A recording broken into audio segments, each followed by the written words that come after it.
Hello everyone, Integrals 1, day number 2. Topic for today are two of our staple techniques for integration. First is integration by substitution, and the second is integration by change the variable. When your go-to traditional methods of just finding an antiderivative are not working for you, here are your first two options in your succession of techniques. So let's get started. All right, integration by substitution, commonly referred to as U sub. This method, you can really use any variable that you'd like. You don't need to use U. I choose to, many other people choose to, just because of the neutrality of the letter U. You get too fancy and you might run into an issue where a variable might take on a different meaning outside the context of integration. So U is a pretty safe variable to use. So first of all, how do I know I'm going to use U substitution? Well,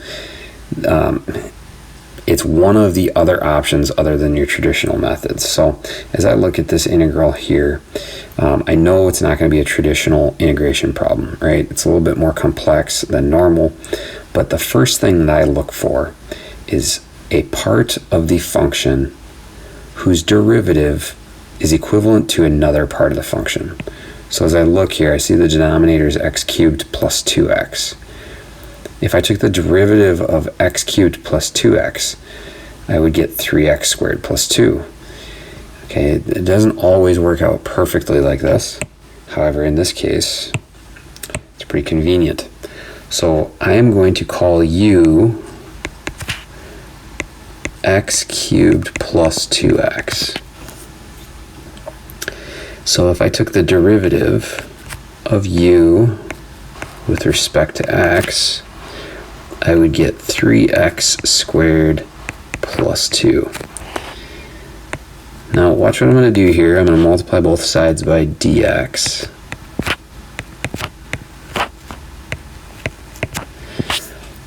And look at what I can do now. I can do a substitution where 3x squared plus 2 dx is replaced by du. So let's do this. Integral, I'm going to replace 3x squared plus 2 dx with du. And I'm going to replace x cubed plus 2x with u. So I would be left with 1 over u du. Now this obviously, let me clean that up a little bit. This obviously is going to be much easier to integrate, right? So if I wanted to integrate 1 over u du, standard methods would tell me that I would get ln of the absolute value of u plus c. So U substitution helps us to make the process simpler. Now we're not done here yet. We want the integral, or the antiderivative in this case, with respect to x.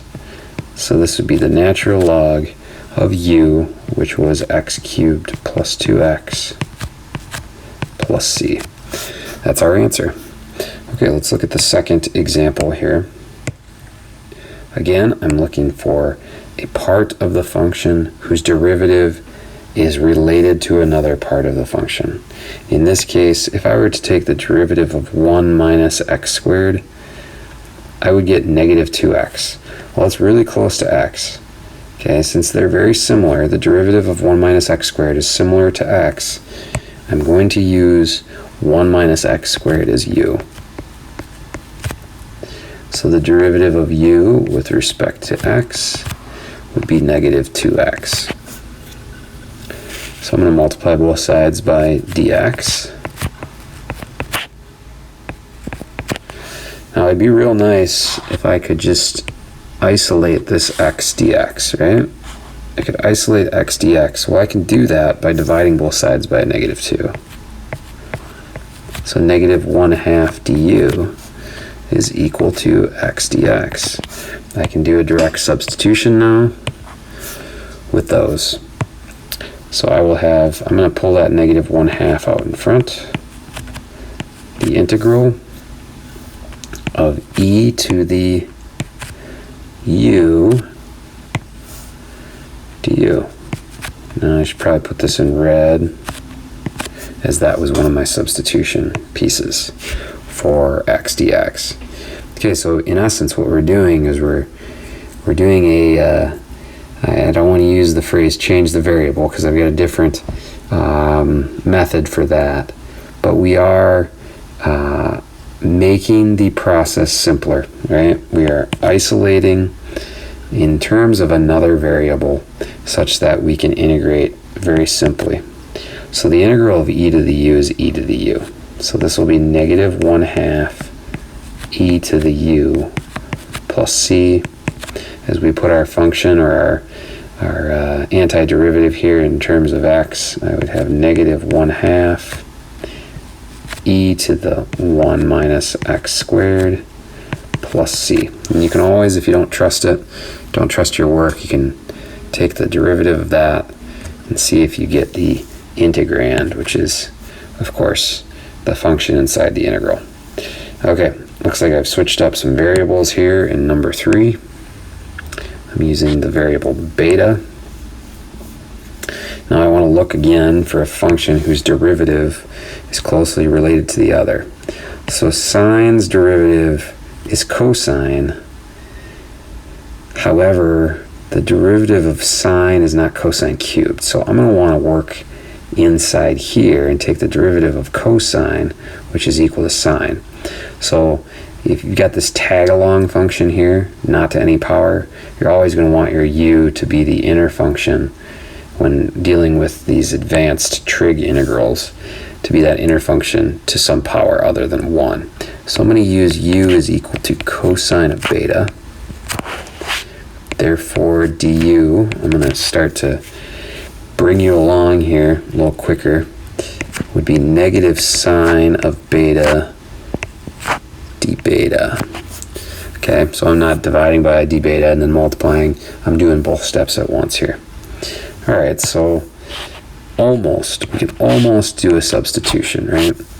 So I want to sub out sine of beta d beta. Well, that means I have to then negate both sides. So negative du is equal to sine of beta d beta. All right, so let's write an integral here. I'm going to pull the negative out in front. And of course, cosine, I'm going to replace with u. So cosine I'm replacing with u.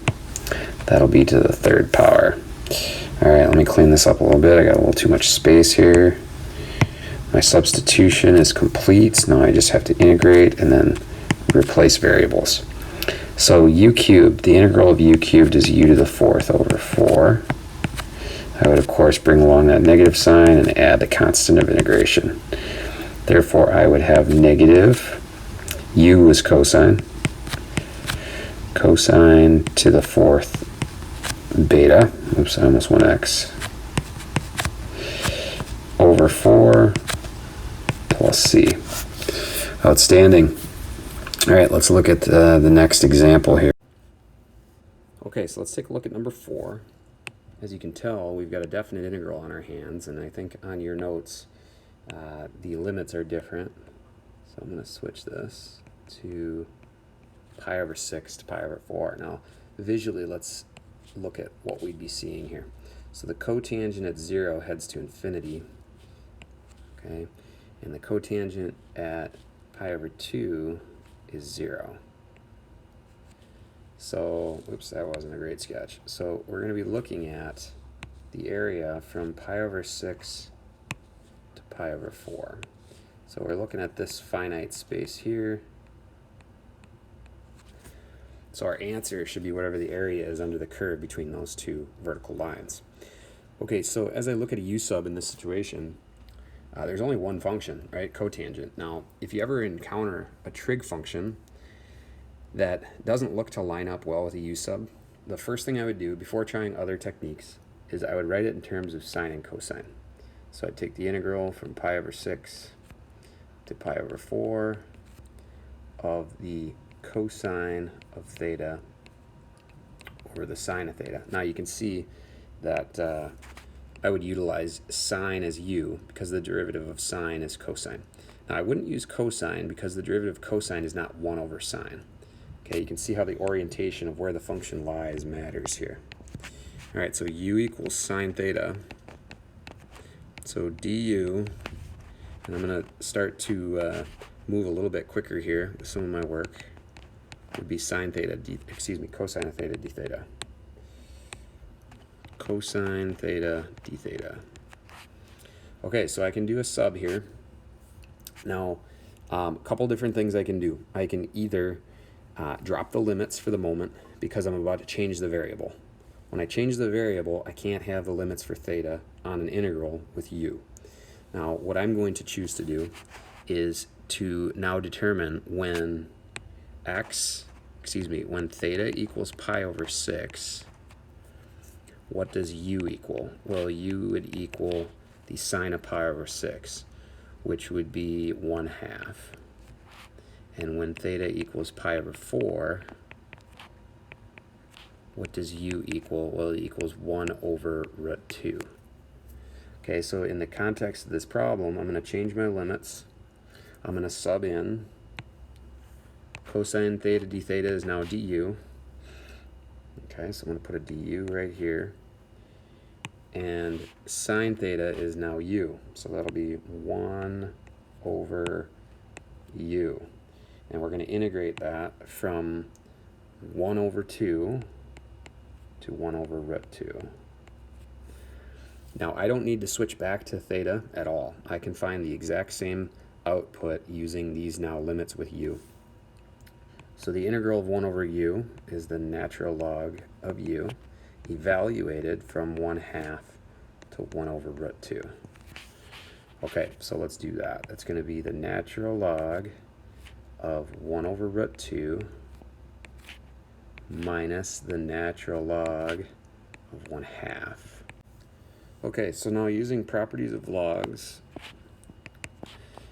first thing I'm going to do is turn 1 over root 2 into root 2 over 2. So that's natural log of root 2 over 2, that's an equivalent statement, minus natural log of 1/2. Okay, so if I take and combine two natural logs by subtraction, that's the same thing as taking the natural log of root 2 over 2 divided by 1/2. So just to the side here, root 2 over 2 divided by 1/2 is equivalent to root 2. Okay, so this would be equal to the natural log of the square root of 2. All right, so that's the area, right? That's this area, which we could call A, whatever we want to call it, the integral from pi over 6 to pi over 4 of cotangent of theta d theta. Okay, let's go ahead and look at number 5 now, another u sub. Okay, now as you look at the two functions that are present, the two functions I see are 4 over y and ln of y. All right, now the derivative of one is closely related to the other. The derivative of natural log of y is 1 over y. So I'm going to use natural log of y as my u, so du would be 1 over y dy. Now, what do I do with the 4? Okay, well, if I want 4 over y dy, I just multiply both sides by 4. So I'm going to do a substitution of 4 du in for 4 over y dy and u in for ln of y. So what would that look like? That would look like this: 4 integral and du, and that would be a 1 over y dy, or 1 over u du. Okay, so we integrate, we get 4 ln of u plus c, which of course when we substitute the original back in, that would be the 4 times the natural log of y plus c. Kind of a weird function. Not one I would want to find the domain of, although it might not be. Yeah, it'd be a weird one. But that would be our answer using that u sub. Okay, let's look at number 6. I think I beefed number 6 up maybe a little aggressively, but let's look at it. I've got the integral of tan cubed secant squared dx. Now, the derivative of tangent is secant squared. So I could potentially use that. Let's see here. The derivative of tangent, so u equals tan x. So du equals secant squared x dx. Look at that. I like that. Because now what I can do is a direct substitution. Secant squared x dx is du. So let me quick jot that down. And tan is u, so that'd be u cubed. I'm going to take the integral of u cubed du, which is nice. That'll be u to the 4th over 4 plus c. So we resubstitute back in terms of x. That would give me tangent to the 4th x plus c over 4. All right, guys, let's move on to some more examples. All right, so here we go. Change the variable, 2 examples, then we'll be done. Looks like I got a definite and then an indefinite integral. I'm pretty sure I didn't screw that up like I did on the last definite integral. Let's take a look. Okay, so a u substitution, boy, it'd be great if that would work, but du is not necessarily equal to t, right? So we got an issue. So what I'm going to do is I'm going to change the variable without using any of that craziness. So if u equals t plus 2, then what does t equal? Well, t would then equal u minus 2. So now I can do a substitution here. If t equals u minus 2, and if u equals t plus 2,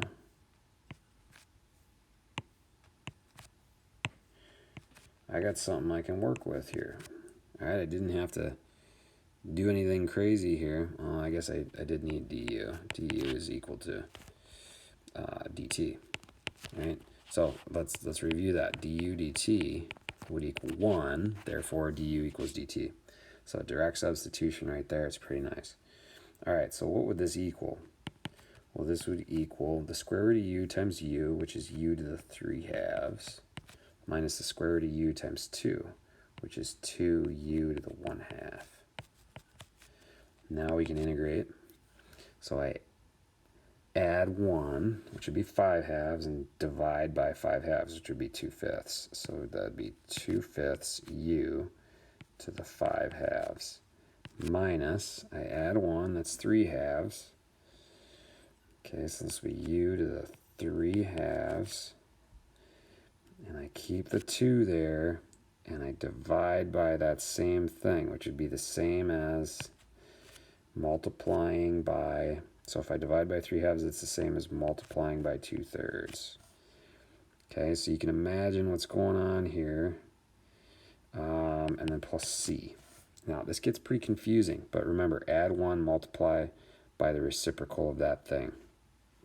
All right, so what I get is 2/5 u, which was t plus 2, to the 5/2, minus, looks like 4 t plus 2 to the 3/2 over 3 plus c. There it is. Boom. Change the variable. All right, let's look at this last example. Looks like a definite integral, so we'll have a little bit of math to do. Okay. U is equal to x plus 1. So du is equal to, or du dx is equal to 1. Therefore, du is equal to dx. That's nice. Okay, x is equal to u minus 1. So what would x squared equal? That would be u minus 1 squared. So x squared is equal to u squared minus 2u plus a 1. All right, so I'm going to do a sub here. X squared is equal to that. Now notice my limits are going to change here in a second. I'll talk about that. So x squared is u squared minus 2u plus 1. I still have the square root of u, which is x plus 1. and dx was equal to du. Now, let's talk limits. Let's look at this right here. If x equals 1, then u equals 1 plus 1, so u equals 2. If x equals 4, then u equals 4 plus 1, so u equals 5. So I'm going to put in the new limits from 2 to 5. Now this means I don't have to transfer back to x. I can work solely with this new expression. So this will be the integral from 2 to 5 of u to the, okay, now I'm going to add the exponents. So this will be 4 halves plus 1 half, which would be 5 halves, minus 2u to the, right, that's 2 halves plus 1 half, which would be 3 halves, plus u to the 1 half du. All right, so now comes the hard part. I'm just trying to remember how to integrate. So this would be 2/7 u to the 7 halves minus 2 times u to the 5 halves times 2/5 plus 2/3 u to the 3 halves. Now I'm going to evaluate that from 2 to 5. I don't have to plug x back in or x plus 1 for u. I'm just going to plug in a 5 and plug in a 2. This is going to be terrible. Okay, great. So this will be 2/7, 5 to the 7 halves. Wow, I've been just striking out today on picking these. Okay, great. 5 halves plus 2/3. I promise test examples will be a little bit easier to work with. So that's f of b, right? If this is b and this is a, minus f of a, which would be 2/7, 2 to the 7 halves, minus 4/5, 2 to the 5 halves, plus 2/3, 2 to the 3 halves. All right, and that would come out to be a number, and we'd be happy with it, and that'd be the area under the curve from 1 to 4, and it's all good. I'm not doing that. So I hope change the variable and u substitution are now much more clearer to you. Otherwise, shoot me a message, and we'll see you in the next video.